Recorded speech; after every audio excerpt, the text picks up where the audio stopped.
Good morning, everyone. Let's make a start. Now, over the last few weeks, we've looked at some key areas in the travel and tourism module. We've already charted the origins and development of tourism, and we've also looked at the negative effects of tourism on both local communities and the environment. So, in this lecture, we're going to focus on ways in which tourists can actually benefit local people and natural areas if they travel responsibly. And this kind of travel is known as ecotourism. Now, there's no one definition of ecotourism. In fact, it can be interpreted in a number of different ways. This means it represents different things to different people. And sometimes people misunderstand ecotourism altogether. They think of it as just spending time in nature or natural areas. However, the truth is far more complex. In essence, it aims to minimize the negative impacts of tourism that we looked at earlier on in the course. Problems such as litter and water pollution, crime and so on, and, at the same time, to encourage travellers to have a positive impact on the places they visit. Now, there are many other words to describe a similar idea to ecotourism. In fact, the terms alternative tourism, sustainable tourism, or responsible tourism are often used to mean the same thing. But in fact, although the main ideas behind them are similar, there are small differences. And let's briefly look at these now. Alternative tourism is any kind of tourism that is not mass tourism. And by mass tourism, we mean hundreds, if not thousands, of people going on, for example, their 2 weeks a year beach holidays or traditional sightseeing tours.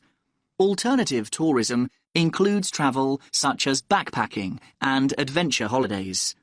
And the term alternative also includes ecotourism, which is what we are mainly focusing on today. Now, what about sustainable tourism? Sustainable tourism has the same ideals as ecotourism, but it isn't limited to natural areas. So, you can have a sustainable tourist experience in a city or a town. And then we have responsible tourism. What does that mean exactly? Now, basically, this involves acting responsibly and respectfully as a guest when we travel overseas. And what do we mean by respectful? Well, being respectful might involve asking permission to take photographs, or go into someone's home observing some of the customs of the local community, such as dress, or making an effort to learn the language. Now, ecotourism can be passive or active.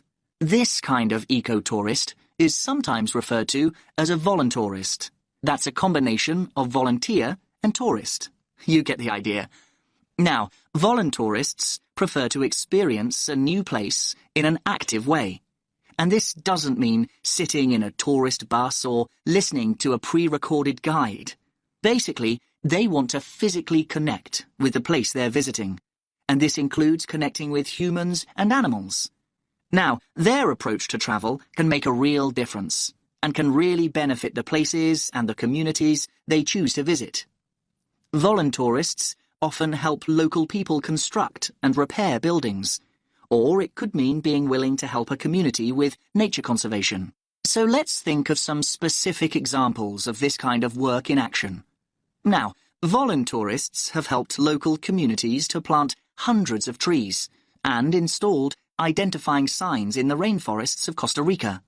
They've also helped with sustainable food production in Cuba, and in Jamaica, they've been involved in the cleaning up of local rivers. Now, some of the work that voluntourists do also involves looking after endangered animals, like the Giant Panda Project in Japan, or the Animal Sanctuary Project in Ecuador. Now, this work doesn't just involve interacting with wildlife, but involves educating local people about the need to protect wildlife. Now, before we explore wildlife tourism in more detail, does anyone have any questions?